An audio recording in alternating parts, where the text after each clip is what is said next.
Cool. Right, so welcome everyone. Today we've got Polly Atkin talking about The Company of Owls. I'm sure it's going to be very interesting.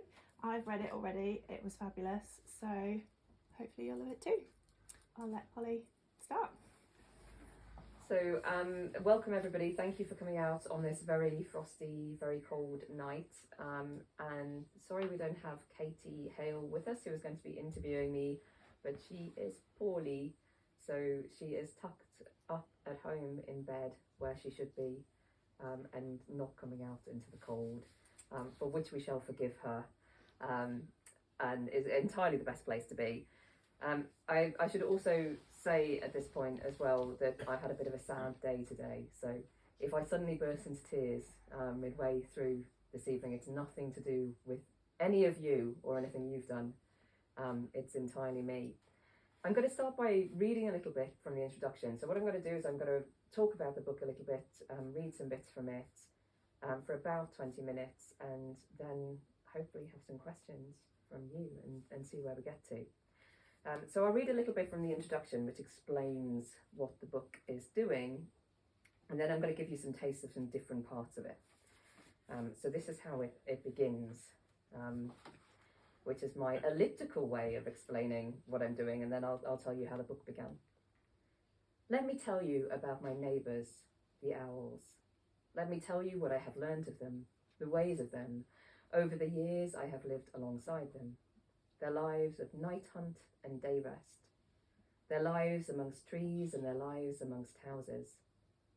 Let me tell you what I have learnt about everything else through them, about difference and aloneness and companionship and difficulty, about sensitivity and materiality, about watchfulness and vocalness, about survival and joy, about the choices we make to protect those we care for and the choices we make to protect ourselves, about knowing which to focus on at any one time, when to tolerate disruption, when to leave.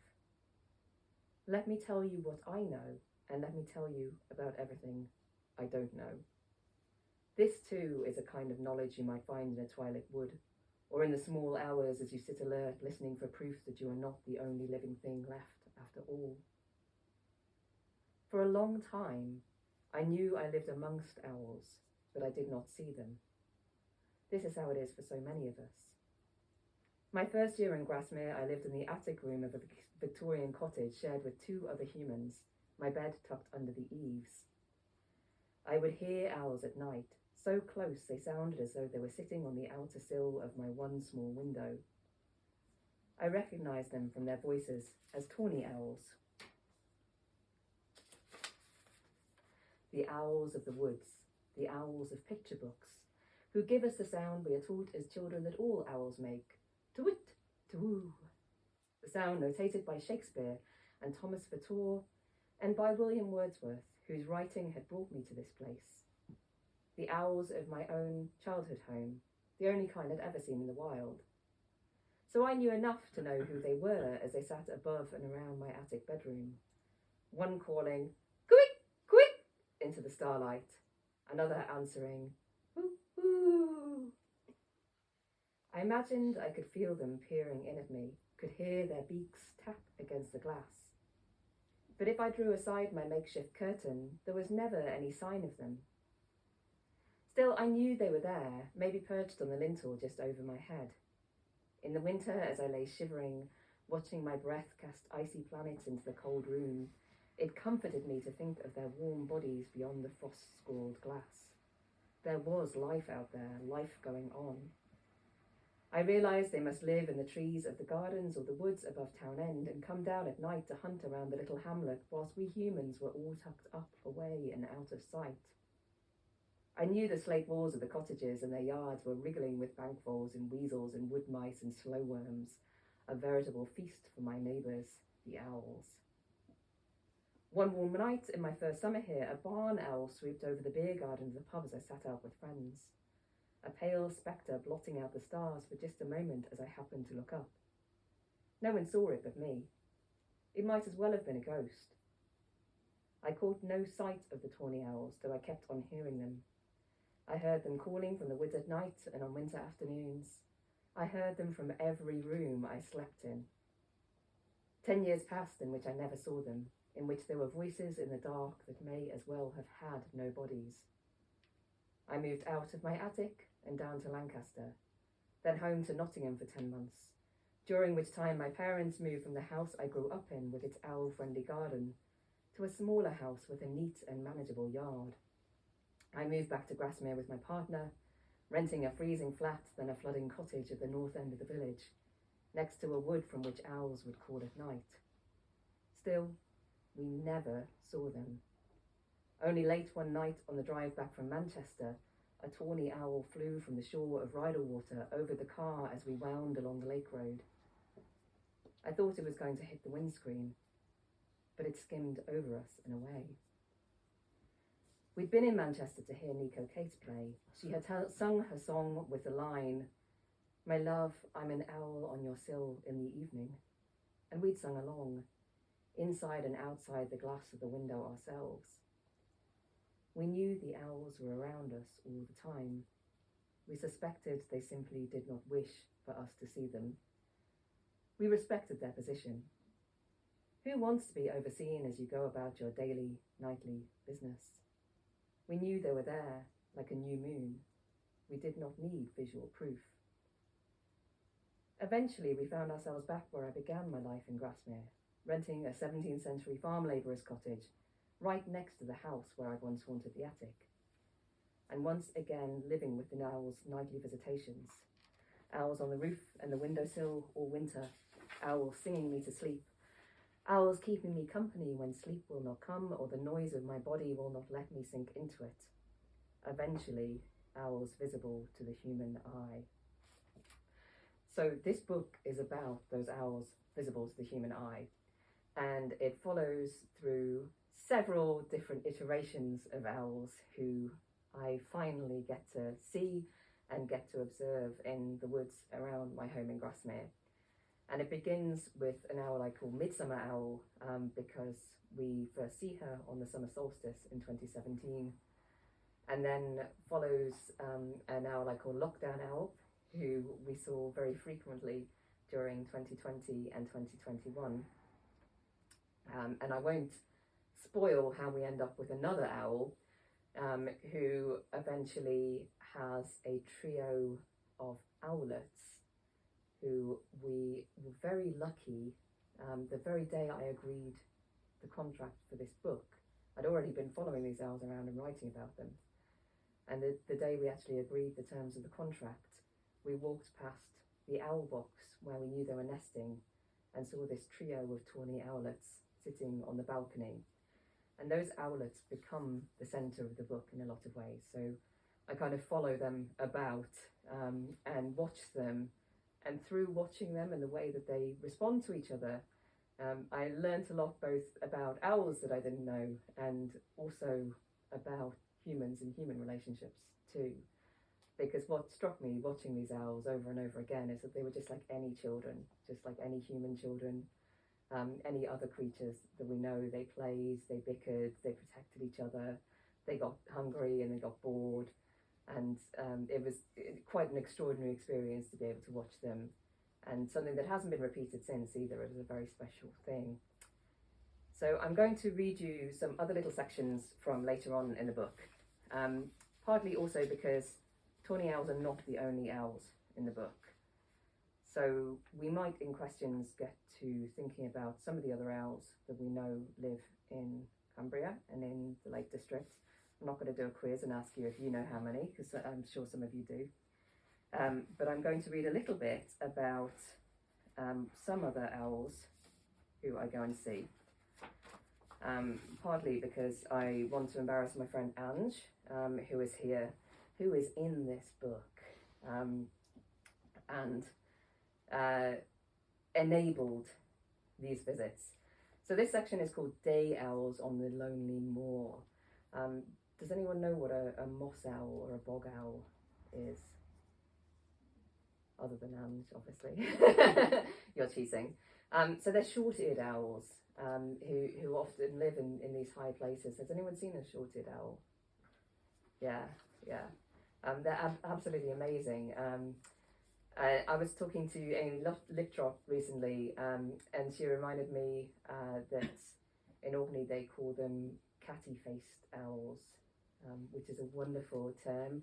And once Ange told me that she knew where I might be able to see some of these short-eared owls, I became quite intent on seeing one of their little catty faces looking straight at me. So they have this kind of really dark surround to their eyes and then these very yellow eyes. And it's quite an extraordinary stare. So I'm going to read a little bit that describes how we got to these short-eared owls. So this is day owls on the lonely moor, partly because it's a very freezing section. Not enough people understand the value of a friend who knows the best spots for accessible owl watching. I've wanted to see a short-eared owl for years, but so many sightings seem to depend on a chance encounter during a long, remote hill walk, which is beyond me. I don't have the physical resources to wander the lonely moor endlessly in the hope of meeting this strange white owl with its yellow eyes. Luckily, Ange has learned of 2 sites where you can sometimes spot them close to a road, places we can drive to and have a short wander around on relatively easy ground. All autumn she's been offering to reciprocate by showing me these places, after I showed her our owlets in spring. But it's been bad weather for owling, relentlessly wet, as dark at noon as at dusk. November at last brings a dry day, a bitingly cold day, the bright sun already leaving the single-track fell road that winds up the valley by the time we meet. We start by parking in a lay-by and wandering up the boggy hillside at a spot where Ange has seen the owls before. The moss is so thick and deep here, it comes up to my knees. It's crunchy with new frost, sparkling in the sun we've ascended into. We probably walk less than half a mile up the hill.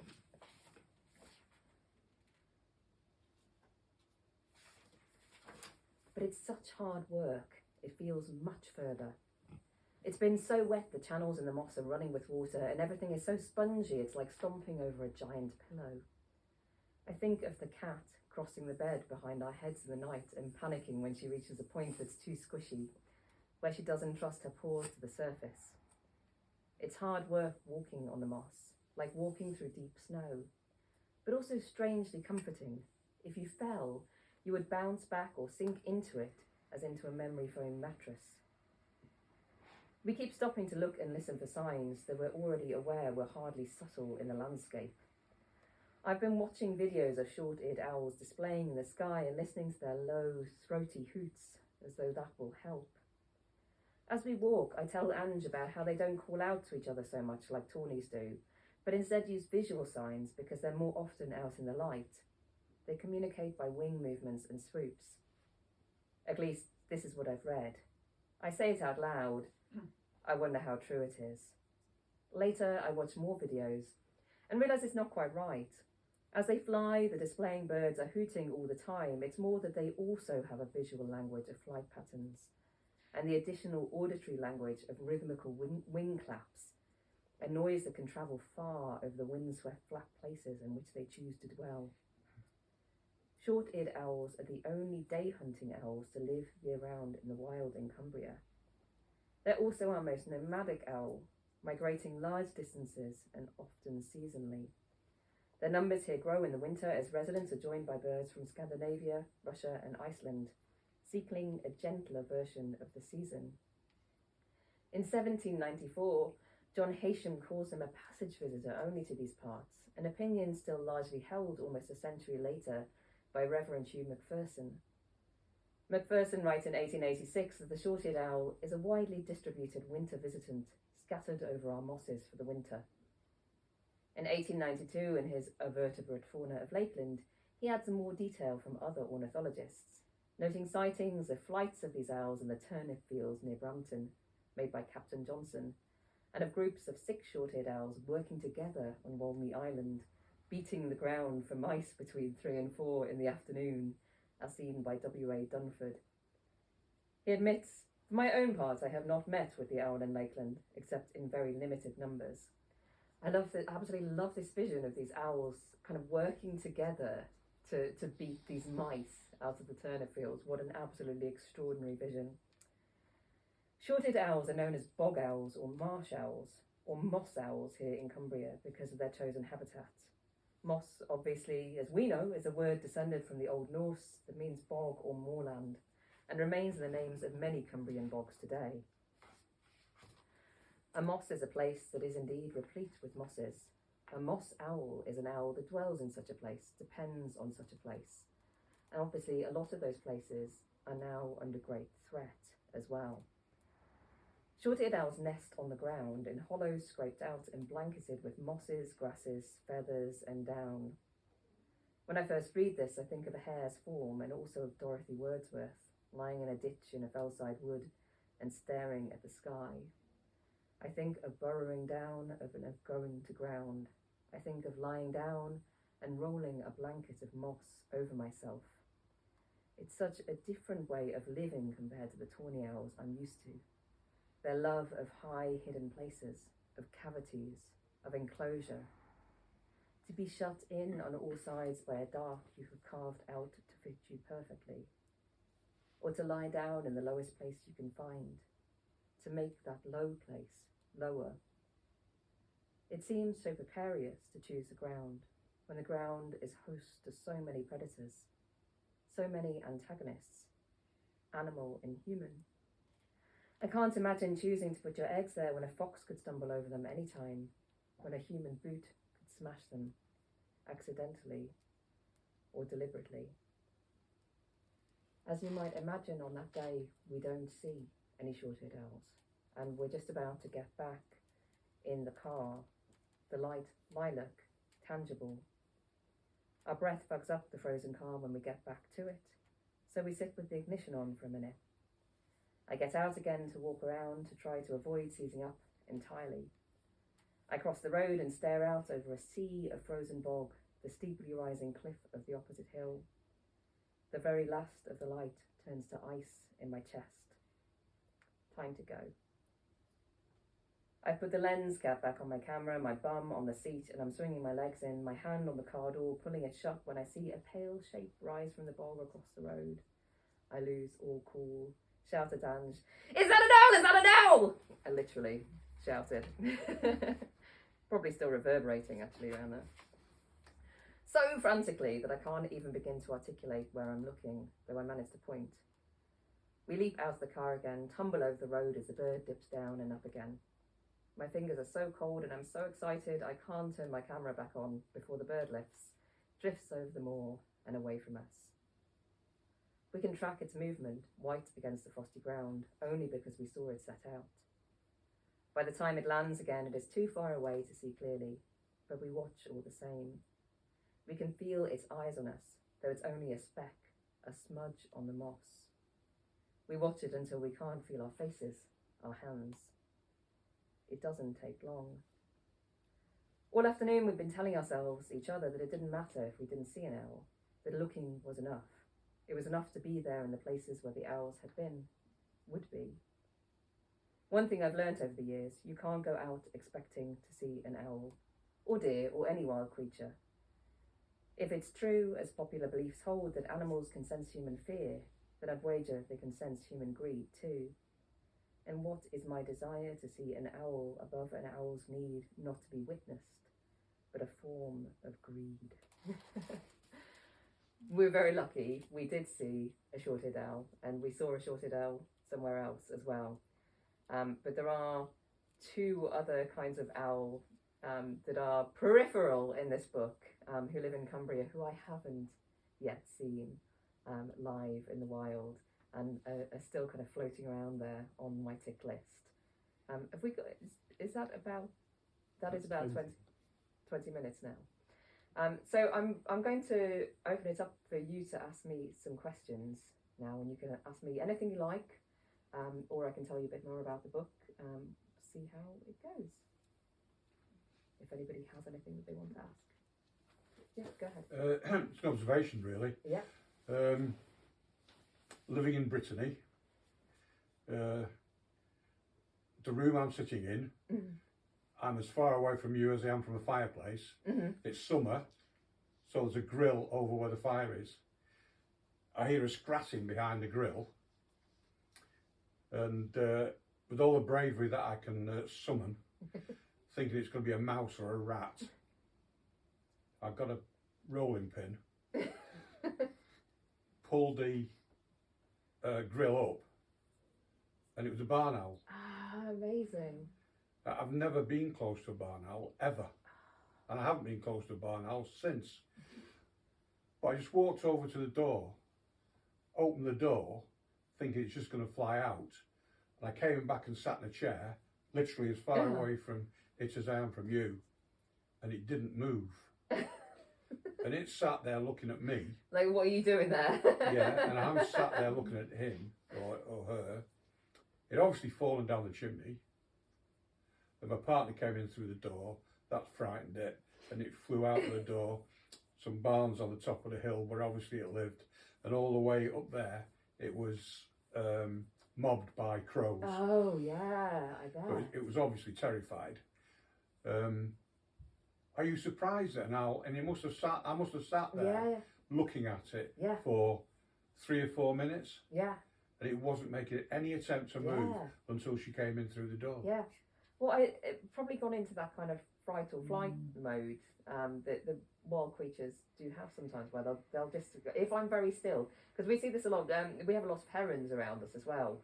And I would say that the heron, as soon as it sees you coming, it's like playing statues, basically. It thinks if it does, it's like the opposite of a kind of T-Rex in Jurassic Park scenario, I think. It thinks if it doesn't move, then you won't notice it. So I wonder if the barn owl was doing that. It thought, if I'm just very still, he'll forget that I'm here. Well, I did sit still because I was so astonished.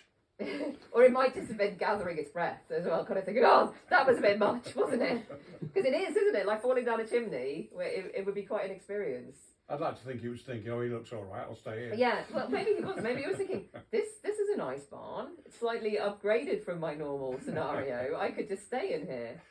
Because barn owls, you know, in that really interesting human relationship that they have, that they live in places that we live. But So he must have sat there in prison, in the dark, for quite a while. Yeah. Gosh. Well, it's very lucky that you were there to let it out as well. Not a nice scenario, really. But very lucky that you all got away without injury. Oh, I thought it was marvellous. Yeah, absolutely fantastic. Anyone else want to share anything or ask anything? You can share an owl story if you want to share an owl story. I have a question. Yeah, go on. So I've read the book. It's not a diary, but it's very diary-like. Yeah. How do you write that in terms of, like, there's quite a lot of details that you've obviously remembered. Do you make a diary on a daily basis, or how do you put it together? I don't anymore write a diary on a daily basis. So, especially following the tawny owls around Grasmere, they are kind of almost diary sections, really. And especially watching the owlets, they are a kind of a kind of journal of watching them, really. And I used to keep a journal when I was younger, and I've always been quite a bad diarist. Writing about Dorothy Wordsworth and reading Dorothy Wordsworth, I always feel a great kinship in the fact that she'll leave bits of her diary unwritten for months and months and kind of go, oh, I forgot what happened that day. Something went on, but we don't know what. I haven't picked up my pen for ages. Always makes me feel slightly better, because I'd always have periods where I couldn't write, or I was too tired, or if I was busy, then I didn't have the energy to write it down as well. What I found more recently is that using social media, and particularly using Instagram as a kind of photo diary, has been really useful for me, because it also, as part of my chronic illnesses, as well as getting very tired, I also can have quite bad memory recall as well, so it can really help me to write things down, or to keep some kind of record. But obviously it's much less energy using to take photos rather than write it all out, as I used to have to do when I was younger, or as people in previous eras used to do. So it's really useful for me to be able to take a photo, even if that's just on my phone, or sometimes make a voice memo or a note on my phone as well, and then to kind of keep a record that way. And the diary sections in the book are made up of a mixture of all of those things, of looking at photographs that were taken at specific times and looking at what I wrote at the time about those. Sometimes then what I wrote to friends as well, saying, I saw this out and it was really amazing and this was doing this, and then a badger ran past, and making it a bit more lucid than that. But it's a kind of, a mixture of all those different kinds of diary work that kind of then go into making the diary sections of the book. Yeah, go on. Well, I just wondered what you thought was the kind of magical aspect of an owl that attracts us. I've seen very few, but one that I did stumble across in a tree near me, I was just mesmerised, a bit like, and I didn't want to move away. It's a young one, and I just wondered what it was, or what it is about owls that is such so powerful. I don't know. It's an amazing question, isn't it? Because I think we have this fascinated relationship with owls, and there are a lot of books that kind of deal with the mythology and the kind of history of human relationships with owls and all the different kind of mythology built around them. And years ago I wrote a poem which was made of literally a kind of collage of different things that different cultures believe about owls, and there are some very strange and fascinating ones, like that if you eat their eyes you develop owl vision, and that kind of thing. And we seem to have this real kind of mixture of fear and awe for owls, all cultures, all across the world. And there are hundreds and hundreds of different kinds of owls as well, and they live everywhere except Antarctica. So they're really spread out across the globe, and there are some kinds of owls everywhere. So every group of humans has some kind of relationship with some owl, and they're all these kind of really charged relationships. And sometimes people think that's because they're primarily night creatures, but as we saw with that, they're not necessarily. And one of the things I found out about tawny owls as I looked into them is that even tawny owls aren't really just night creatures. They like to sunbathe, and they kind of sit about in the day quite a lot too. They just also hunt at night. So it's not even that they belong to a different part of the day to us, or sometimes, a lot of strange mythology exists around birds anyway, and the idea that all birds are kind of messages to another realm, or kind of exist between different spheres, and obviously exist in elements that we can't enter as humans. We're always fascinated by flight in different ways. But why owls in particular? I don't know. There is something just absolutely amazing about them, there isn't there? And they do feel like they have some kind of arcane knowledge that we don't. And if they could just kind of pass it on.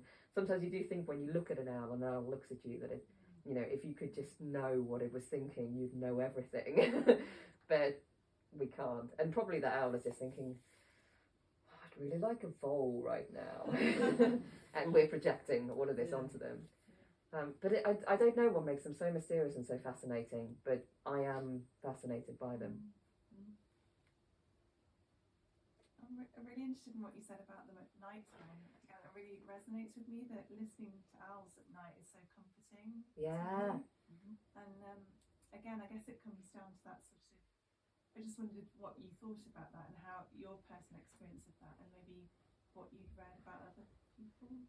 Yeah, definitely. So it's really interesting. I think growing up in a house where we had owls around us, I thought of tawny owl sounds as a soundtrack to the night, in the way that they always are. And once I started thinking about this book, I realised every TV programme that we watched, as soon as they want to signify that it's night time, there's the hoot of a tawny owl. And you can see even like old TV programmes where they kind of just put a blue filter over it, and then they put an owl, and it's like, right, it's night time now, everyone knows it's night. So there is this kind of sense that they're there. And to me, that was always a kind of a comforting sound and a kind of homely sound, even though I know a lot of people think of it as a spooky sound as well, and a kind of uncanny visitation of the night too. And then when I moved to Grasmere, it became really tied to place with me. And Grasmere was the first place I felt really at home and really loved where I was living. So it became really linked to that kind of sound of nighttime, and that feeling that the owls were out there doing their thing. And one of the things I talk about in the book is that when I was first really ill as a teenager, I had really terrible insomnia, and quite devastating, would go to sleep for half an hour before I had to get up to go to school insomnia. And that sense for me that things were going on in the night and life was going on was really important to me when I couldn't sleep, and it remained important to me in other parts of my life then when I've again struggled with insomnia and painsomnia for different reasons as well. That sense that you're not alone, because I think when you're alone in the night it can feel like a very, very lonely space. And I think in one point I say in the book, it sometimes feels like you've kind of been transported to a different planet and everyone else is gone. And to hear the owls to me is kind of going, oh no, it's okay, actually. There's other night people out there doing their night people things. Does that feel this absolutely resonant to you? I just wonder, it is something about it's very hard to explain. I just feel so comforted by them. And, it's something about almost like your insignificance, I guess. There's something else going on outside, and actually it's like it changes your perspective, which I think nature does anyway. When you're out in nature, you become less about yourself. It's more about your place in the world. So but I'm just interested in. It's interesting what you said. Some people think of it as being spooky. I never felt like that about them. No, I think the only times I have is where I've been influenced by. I was thinking about barn owls. That I used to think barn owls were quite scary when I was a child because I didn't see any barn owls. I hadn't seen a barn owl up close. And my experience of barn owls was from the frog song. There's a part in the frog song where a barn owl swoops down, and it's quite scary. And I was like, oh, yeah, they're a scary bird. And that really influenced how I thought about them in a way that I didn't think of the kind of the friendly tawny owls in the same way at all. But I think you're right, that sense of, for me, that sense of insignificance, that sense of putting yourself in a perspective as just a tiny little thing that's out there. You might as well be a mouse running across the forest floor, and it doesn't matter. And all of your huge problems that seem so vast in the awakeness of the night are actually nothing, and it's all kind of fine. Yeah, go on. So excuse me. A lot of the individual owls in the book end up, some of them having their own quite distinct characters and stories. Was there one in particular, any of them that you identify most with? I can't choose favourites, but I think probably in terms of the owlets, so the trio of owlets that we followed last summer, they are 3 owlets who then all are slightly different ages, because tawny owls lay their eggs kind of asynchronously as well, so they'll be born a little bit apart from each other. And one of the things that was so fascinating about watching them is that you could really see that the eldest owlet was more developed than the others, and very quickly took on a role of a very typical kind of elder sibling role of looking after the others a little bit, but also getting bored of them and flying off, and because they learn to fly quicker than the others do, so kind of jumping away and doing their own thing, and then coming back, but also would do what the parents did and try and lead us away from the youngest one, who still wasn't flying and wasn't leaping much even at that point, and would just be sitting around, which I found absolutely fascinating. So you could see this kind of clear demarcation between the eldest owlet, the middle one, and the baby. And both my partner and I are the youngest of 3. So I started to really over-identify with that little baby owlet, who was always flopping over because owlets' heads are too heavy for their body as well, so they spend a lot of time kind of face planting, sleeping with their face down.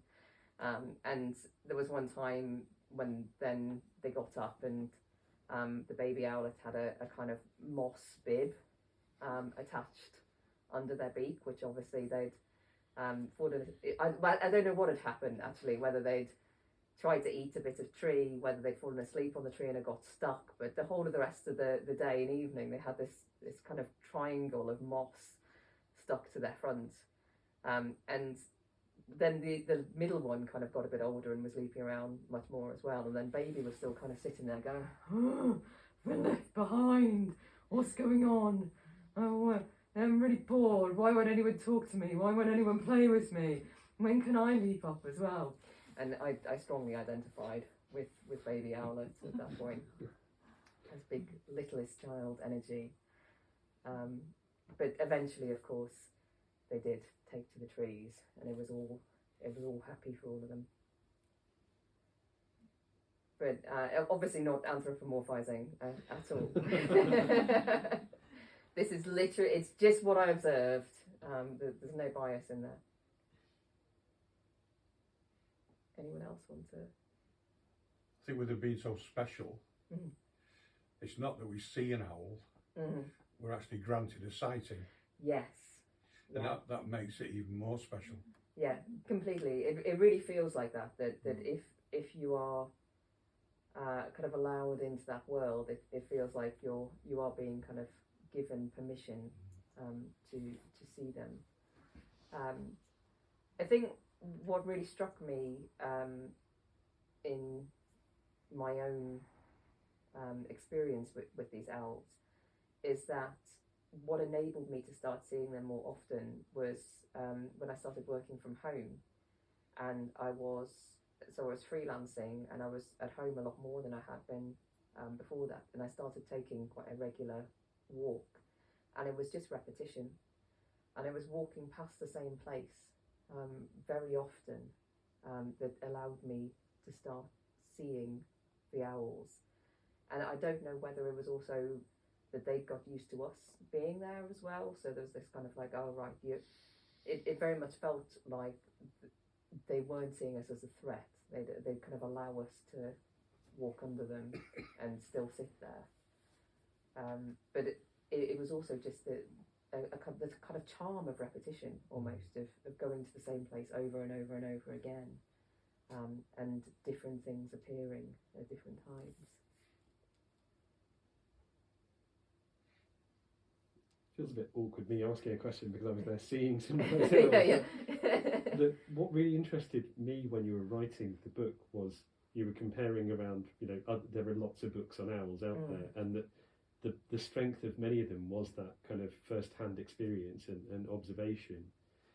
But I wondered whether what you found most interesting about the kind of local nature of the study, because there's lots of aspects in which it's very dependent on local history, local observation, local literature, in the ways that you followed kind of these owls as generations past have followed these owls. Well, in Grasmere particularly, we're very lucky to have a kind of long history of observations of the natural world as well. So we have Dorothy Wordsworth's journals. So we have somebody writing about these everyday encounters when most places don't really have that, and not from as long ago as 1799 or 1800 anyway. That there's some nice equivalents that you'll get with one of the things that's often quoted about owls, and I think actually you told me about, was Gilbert White with his writing about Selborne. Talks about there's an owl that he observes, a tawny owl in a tree, which is wonderful, but I think he also says that tawny owls always hoot in the key of B flat. Am I remembering that right? Which is amazing. But there aren't that many places where you can kind of say, okay, we have this record of owls being in a certain place for 200 years. And because of the Wordsworth writings, we have that in Grasmere. And we can see that we've seen tawny owls in exactly the same places that they saw tawny owls, which is amazing to think that our tawny owls are descendants of their ones, which is quite a wonderful kind of chain of passing on. And that some of the oak trees that they sat in then, that they view them in, are the same oak trees we're seeing them in now, that are still favoured haunts, which is really lovely. So we're very lucky to have that, and it gives an extra layer, I think, to that understanding of what's happening with that local ecology, and the kind of strange excessively writtenness of Grasmere means that there are all these different accounts through the years of people who have seen an owl and written about it because they're in Grasmere, which is strange and interesting in lots of different ways.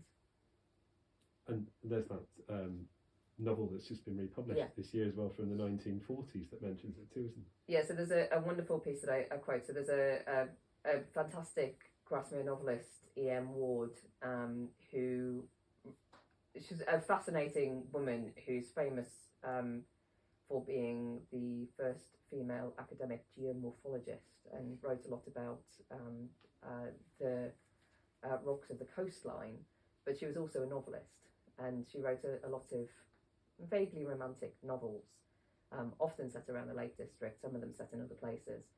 And just this year, one that she wrote about Grasmere during the Blitz was republished. So it was written and published in 1941, and it's an amazing book. It's really funny and fascinating in lots of different ways, but it's about a load of people who moved to Grasmere to escape the Blitz, and about the tensions between them and local people. And there's a fantastic quote quite early on in it, that the main character manages to get a hotel room in what's now the Daffodil Hotel in Grasmere, was the Prince of Wales Hotel, because there's a guy from Liverpool staying there who simply cannot stand the noise of the owls at night.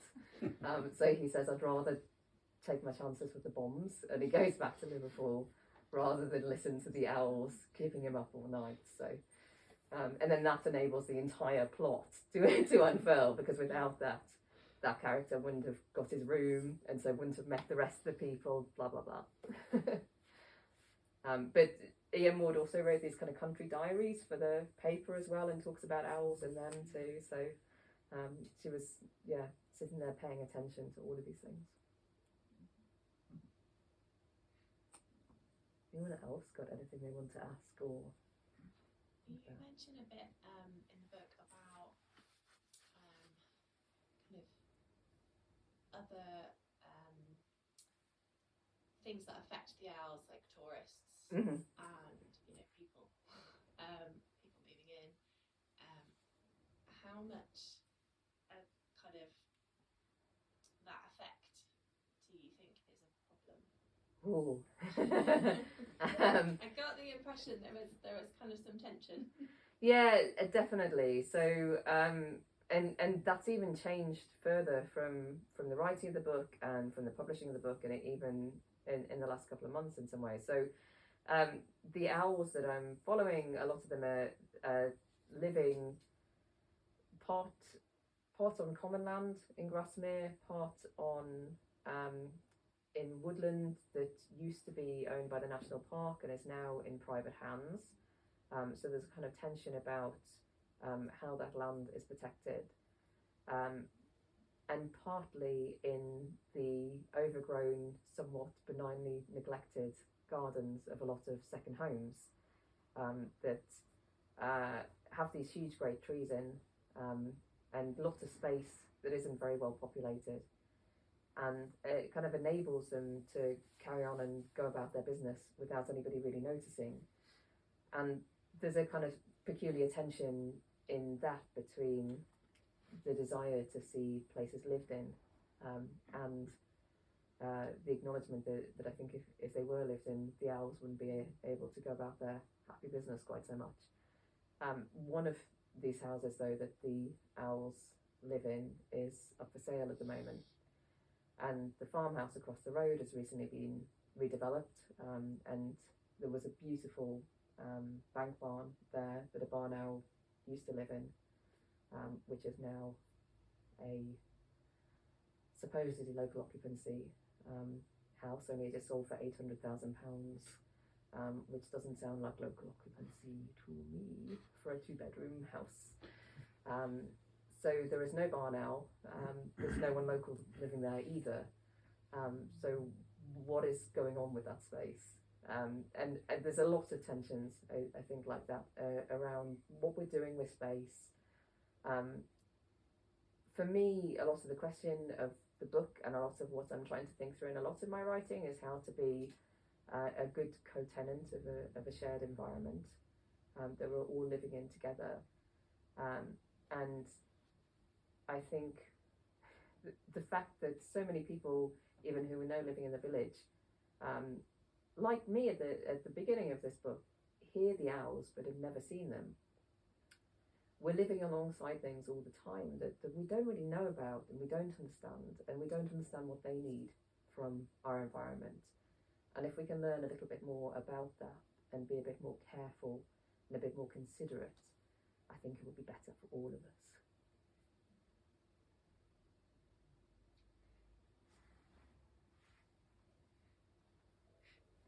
Anything else? I just wondered about the cover of the book. Yeah. It's really beautiful. Did you have a clear idea of what you wanted it to look like? Yeah, kind of. So yeah, it's a really, really beautiful cover, and I'm so grateful. So Elliot and Thompson have also done a beautiful job. It's got these lovely matching orange end papers and blue boards as well. So it all ties in beautifully. But the print is by an artist called Matt Underwood, and he's an absolutely amazing artist. There's a lot of really colourful bird prints, but also other kind of nature prints as well. And they're all in these really bright, amazing colours.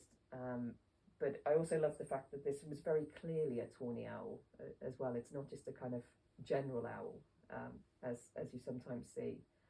So it really appealed to me. But I'd had it stored for quite a long time as an image, because there's a strange kind of through flow with all of my books that the tawny owls, as I say, I've had a long fascination with them, so they do appear in a lot of my other books. And with my last poetry collection, Much with Body, I had an idea for that I wanted to cover. I always end up with this. I have a kind of vision in my mind of what I like the cover to be, and I had an idea of a kind of what I call a botanical body, so a kind of torso that's in some way flowering, but I couldn't find an image that worked, that was readily available, and which my poetry publisher could afford. So I ended up then thinking, I was running out of time. I was thinking, what else is in this book? And there's a poem in that book about Lockdown Owl, who appears in this book, about following them round and them always kind of disappearing out of our photographs. So it's a poem called This is a Photograph of an Owl, but the owl isn't in the poem. It's kind of disappeared off somewhere, as it did out of the photograph. And I thought, well, maybe I should have an owl on the cover. So I looked at some owl pictures, and I utterly fell in love with Matt Underwood's many beautiful, colourful owls. So when this book started to come together, I talked to my editor, and I've been looking at all of these other very serious owl books by very serious naturalists, which existed, which we've been panicking about a little bit, thinking, well, I'm just a person who really loves owls. I don't have all these qualifications about birds. How can I show my books a bit different? And I suggested one of these really beautiful, colourful owl prints, and they fell in love with them too.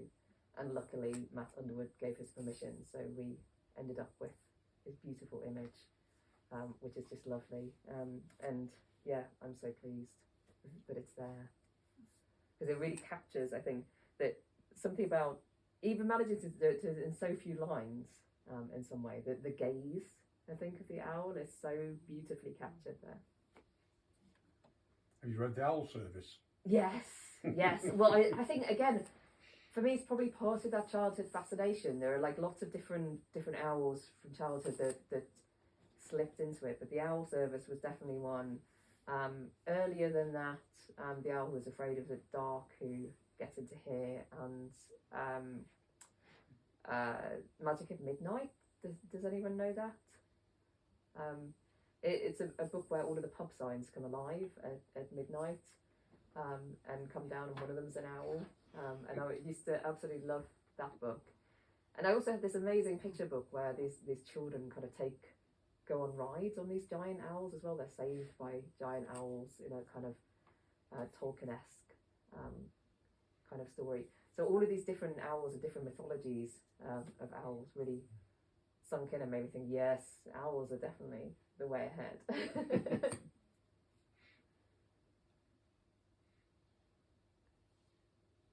Anything further? Should I read a little bit more to finish, maybe? Does that make sense? What shall I read you out, Beth?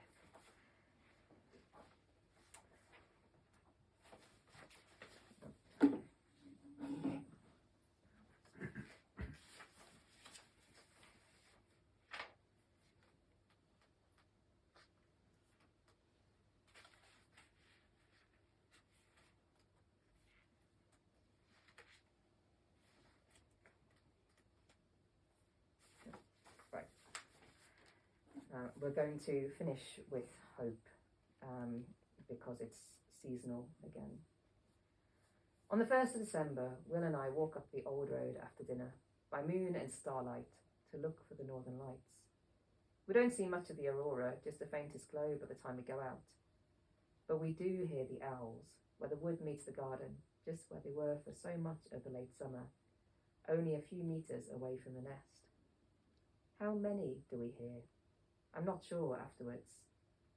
2 at least, but more? I want to believe all 3 owlets have survived, will survive. I want to believe that their resilience and the care they had for each other as youngsters will last into adulthood, will not be erased by territorialism. But what do I know? Maybe this is a human concern, nothing to do with the lives of owls. Maybe it's the wrong thing to hope for. In late January, I see one at dusk flying parallel to the wall between the wood and the common. It's the most I have ever seen of one of our tawnies in months. It's flying in the direction of the nest box. This is the time of year the male will be presenting possible nest sites to his mate, where they will be preparing to settle in together for the spring. I've been worried about the owl box. It's been battered by so many storms these last few years. And it no longer looks as sturdy as it did. Every time I've walked through this privately owned wood this winter, I spotted another songbird nest box in pieces on the ground, rotted through and fallen from its tree. I hope there will be enough births for all the flycatchers who want them this year. So far, the owl box is holding, but I don't know whether it will be deemed a fit residence. I don't know if we offer a safe place to raise owlets anymore. There has been a lot of noisy, disruptive building work where they used to roost and hunt, and where the building work has stopped, completed, there are new bright lights throughout the night. It is so dark on this January afternoon I can barely see at all, but it is enough to know they are here. They will be here. I hope, I hope, I hope. Leave it there. Thank you.